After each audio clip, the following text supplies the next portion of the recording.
Hi guys, नमस्ते। This is साक्षी शर्मा और this video is. फिर एक दिन हम लोग ऑनलाइन क्लास कर रहे थे तो वहाँ यहाँ के जो एडमिन सर होते हैं उनका कॉल आया मुझे कि उन्होंने मेरी रैंक वगैरह नाम वगैरह सब कंफर्म किया। उन्होंने बोला कि यहाँ आपको स्कॉलरशिप मिल गया, ये सारे पेपर वर्क करना है। बस उस दिन मतलब मुझे याद है वो जनवरी का कोई डे था, तो बस मुझे डेट एग्जैक्टली याद नहीं, बट बस बहुत अच्छा लगा मुझे उस दिन कि मैंने कहा हाश फाइनली मुझे रिलैक्स महसूस हुआ कि चलो अब मैं यहाँ पे आने का वो मोटिव पूरा हो गया कि हाँ चलो स्कॉलरशिप पे ही यहाँ What about you, Sakshi? How do you frame your college life as? Okay. So NEET से ही स्टार्ट करते हैं। तो मतलब वैसे मेरे नीट के टाइम पे मुझे लाइक 12th तक आने के बाद पूरा कॉन्फिडेंस आ गया था कि हाँ यार नीट तो अच्छा ही जा रहा है। मतलब मेरे यूजुअली टेस्ट सीरीज में 600 के अबव ही आते थे, तो इस वजह से मैं कॉन्फिडेंट थी। बट फिर अनफॉर्चुनेटली हमारे टाइम पे कोविड आया बर्बाद कर दिया कोविड ने मुझे। मतलब बर्बाद इन द सेंस मतलब मेरा पढ़ने से मन उठ गया, क्योंकि मैंने 2 साल पढ़ाई के अलावा कुछ नहीं किया था। तो मुझे ऐसा लगा कि यार जिस एग्ज़ाम की मैंने तैयारी करी वो होने ही नहीं वाला। बीच में जब ये खबर फैली थी कि 12th के एग्ज़ाम्स के बेसिस पे एडमिशन मिलेगा और वो दूसरे पोस्टपोनमेंट के बाद हो रहा था, तो फिर मुझे बिल्कुल भी पसंद नहीं आया, मैंने पढ़ाई छोड़ दी थी। फिर मैंने जिस दिन मैंने अपना जेई मेंस का पेपर दिया, 1 सितंबर था, तो जब मैं पेपर दे के आई तो फिर मुझे लगा कि हाँ यार अब तो एग्ज़ाम हो ही जाएगा। तो 13th डेट जो सितंबर एक्सपेक्टेड डेट दी थी। फिर मैंने थोड़ा पढ़ लेते हैं। मैं थोड़ा ही पढ़ रही थी बिकॉज बहुत रिफ्रैक्टरी हो गई थी मैं, बट स्टिल मैंने ब्रशअप किए चीज़ें और फिर मैं एग्ज़ाम दे के आई। एग्ज़ाम देते देखते तो मुझे बहुत अच्छा लग रहा था कि हाँ यार बड़ा आसान पेपर। मतलब झटका लगा था क्योंकि एक्सपेक्टेड नहीं था, क्योंकि जो एनटी अपनी टेस्ट सीरीज़ निकालता था उसका जो लेवल था और जो पेपर का लेवल आया इतना बेसिक आया, तो एक टाइम तो झटका लगा, बट स्टिल पेपर देते देते ठीक था। और फिर पेपर देने के बाद भी मैं कॉन्फिडेंट थी, बट फिर जब मैंने मार्क्स टैली किए तो थोड़ा झटका लगा कि यार अरे शिट मैंने बहुत सारे अजीब सिली मिस्टेक्स किए थे। कुछ तो ऑप्शन मार्क मतलब जो मैंने कैलकुलेट किया वो ऑप्शन गलत टिक किया, तो मैंने कहा यार कोई बात नहीं। फिर तब भी क्योंकि मेरे 615 के अराउंड बने थे, तो मैंने कहा चलो ठीक है सही है।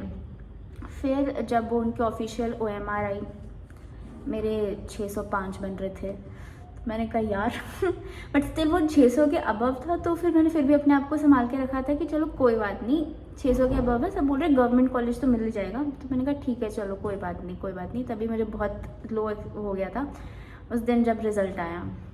17,500 शायद 54 रैंक थी मेरी।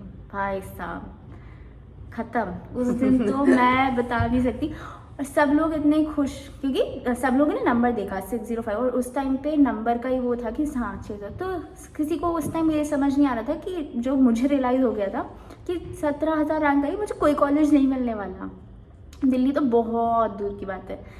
तो फिर उसके बाद तो उस दिन सबने पिज़्ज़ा पार्टी करी, सब लोग आए, सबने इतना जश्न मनाया। मेरा मुंह इतना छोटा हो रखा है, पूरी रात नींद नहीं आई मुझे। क्या हो गया यार, बिल्कुल मतलब रैंक के साथ मार्क्स का वो जो रेशियो इतना चेंज हुआ था, तो बहुत शैटरिंग था। और उसके बाद फिर कुछ समझ नहीं आ रहा था मुझे, तो धीरे धीरे मतलब मेरा वो बहुत रिफ्रैक्टरी हो गया कि यार मुझे इस प्रोसेस में जानने का मन ही नहीं है दोबारा से। फिर उसके बाद भी MBBS करने के बाद एक और एग्ज़ाम देना होता है, फिर आप PG करते हो, मतलब ये प्रोसेस बहुत लंबा है। तो फिर एक एग्ज़ाम ने इतना डिमोटिवेट कर दिया, तो मेरा बिल्कुल मन उठ गया था। और प्लस फिर जेई मेंस जिसके लिए मैंने एक सैम्पल क्वेश्चन भी सॉल्व नहीं किया था, उसमें मेरी एक्सपेक्टेड से मतलब बहुत अच्छे स्कोर आया था। मतलब मेरी रैंक तो 40,000 थी, बट मेरा फिज़िक्स केमिस्ट्री की वजह से, मैथ्स में तो मेरी 0 मार्क्स थे पर 50 परसेंटाइल थी, और मेरे फिज़िक्स केमिस्ट्री में 98 परसेंटाइल थी। तो इस वजह से मुझे ऐसा लगा कि यार जिसके लिए मैंने कुछ तैयारी नहीं किया उसमें मेरे कंपेरेटिवली अच्छे आए। तो फिर मुझे ऐसा लग रहा था कि मुझे उस डायरेक्शन में जाने के लिए क्या इंडिकेशन है। तो फिर और सिंस मैंने अपने भाई को देखा था, कुछ पढ़ाई लिखाई नहीं करनी होती इंजीनियरिंग में, इतने मज़े से घूमता मतलब वो मतलब मज़े करता था पूरे टाइम। और पढ़ाई तो मतलब जब एग्ज़ाम आया उसके एक दिन पहले ही बस बुक निकाल के 2 क्वेश्चन पढ़ के जाओ, बस कुछ भी लिख के आना। और हर साल पास किया, मतलब 2 साल उसके हो गए थे, दोनों साल पास किए। तो फिर बस यही क्राइटेरिया मेरे दिमाग में बैठ गया था। मैंने सोचा चलो फिर मैं भी इंजीनियरिंग की तरफ जाती हूँ। फिर जो मेरे परिवार में डॉक्टर्स थे उन्होंने बोला कि यार तुम्हें बचपन से, मतलब मैंने बचपन से सोच रखा था मुझे डॉक्टर बनना है। पर मैंने उन्हें बोला कि तब तक काउंसलिंग स्टार्ट नहीं हुई थी, तो मैंने बोला कि मुझे कोई कॉलेज मिलेगा ही नहीं। तो उस टाइम मुझे मतलब प्राइवेट डीम्ड इन सब का कुछ आइडिया नहीं था, क्योंकि सिंस मेरे स्कोर्स कंपेरेटिवली अच्छे आ रहे थे, तो मुझे वो दिल्ली के बाहर का मुझे कोई आइडिया नहीं था कि ऐसे कोई कॉलेज में ज्वाइन करूँगी। फिर उसके बाद उन्होंने बताया कि नहीं है कुछ डीम्ड कॉलेज बहुत अच्छे हैं, तो उसमें से 2 ऑप्शन थे, KMC और हमदर्द, एक दिल्ली में ही है। तो फिर मैंने कहा ठीक है, तो फिर पर स्टिल क्योंकि मुझे थोड़ी सी उम्मीद फिर भी अपने से थी कि चलो ठीक है मैं लास्ट राउंड तक खींच के जाऊंगी कि अगर गलती से भी कोई गवर्नमेंट कॉलेज मिल जाए, पर तब भी मुझे वो बहुत आउटस्कर्ट्स में नहीं जाना था, तो इस वजह से मैंने अपने चॉइस लिमिट ही रखे थे।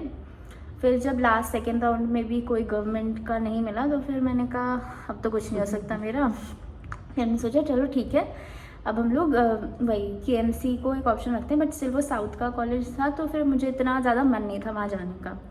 फिर तो पर मैं ऐसे ही उसके बारे में सर्च करी थी, तो उसके में ना जो KMC था, तो मुझे KMC की वेबसाइट पे देखा कि वहाँ पे बहुत सारी स्कॉलरशिप की स्कीम्स हैं। जब मैंने वो देखा मैंने कहा यार ये क्या चीज़ है, मतलब मुझे कोई आइडिया नहीं था कि ऐसा कुछ होता है। फिर मैंने बात करी तो फिर पता चला कि हाँ, जो डीम्ड कॉलेजेस होते हैं उनमें ना ऐसे क्राइटेरिया होता है स्कॉलरशिप का। तो मैंने बहुत ज़्यादा सर्च किया स्कॉलरशिप ये सब के बारे में। मैंने जो दूसरा मेरा ऑप्शन था हमदर्द, मैंने उनसे भी पूछा कि ऐसा कुछ है या नहीं, तो हमदर्द में तो ऐसा कुछ नहीं लिखा, पर KMC में था। तो वो सर्च करते करते अचानक से मेरे स्क्रीन पे बिल्कुल रैंडमली ये चीज़ पॉपअप हुई कि डॉक्टर आनंदी गोपाल स्कॉलरशिप। मैंने कहा ये क्या चीज़, डॉक्टर आनंदी गोपाल स्कॉलरशिप, मैंने कहा ये क्या चीज़ है। और फिर वहाँ से मैं ये सिम्बॉयसिस कॉलेज मिला, मैंने कहा यार वाह, मतलब बिल्कुल कोई आइडिया नहीं था, वो स्क्रीन पर मुझे आज तक नहीं पता कैसे आया।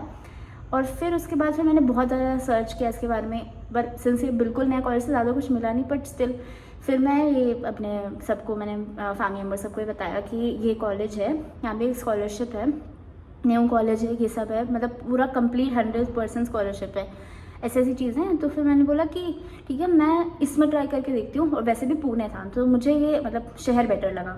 मैंने कहा यार हाँ ये जगह भी है, मतलब यहाँ पे मैं अपने 5-6 साल बिता सकती हूँ। और तो फिर मैंने सोचा चलो मैं यहीं जाती हूँ। फिर मैंने वो नाम दिया, तो वो तो मिल गया, पर इनिशियली ये नहीं पता होता कि स्कॉलरशिप किसको मिलेगी। तो मतलब मेरे जीवन में बहुत डर बना हुआ था कि यार अगर मुझे स्कॉलरशिप नहीं मिली तो मेरा सब ख़त्म। पर फिर मतलब हमारे फिर यहाँ पे एडमिशन वगैरह सब करा लिया। मैं बस हर दिन यही सोच रही थी कि प्लीज़ भगवान स्कॉलरशिप दिला देना, स्कॉलरशिप दिला देना।